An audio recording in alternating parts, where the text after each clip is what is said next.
Hello everyone, welcome back to WebTech tutorial. In today's tutorial video, I'm going to show you how to adjust pitch on StarMaker.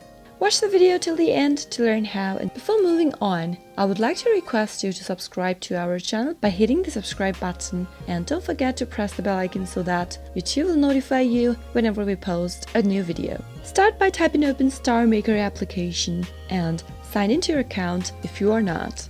Once you are in the home screen of StarMaker, the first thing you'll need to do in order to adjust the pitch is that you'll need to sing a song first. In order to sing a song, tap on the sing button at the bottom of the screen and choose one of the karaoke you want to perform on. After you've selected a song, simply tap on the sing button in order to sing a new karaoke. Now what you can do is choose between the option whether you would like to hook, solo or duet, and tap on start.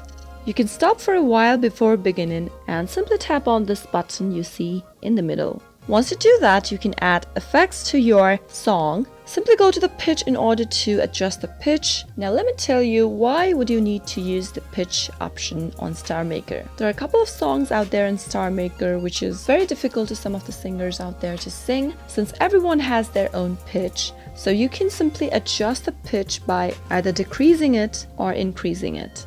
If you want to sing the particular song in the lower pitch, then tap on the minus and adjust the pitch according to your need.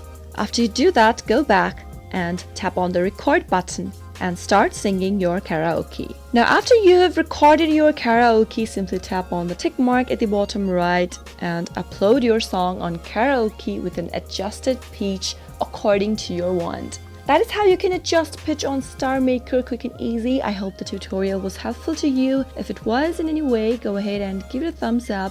Feel free to comment down below in the comment box if you have a question or a feedback for us. I'll be back soon with more tutorial episodes. Goodbye till then.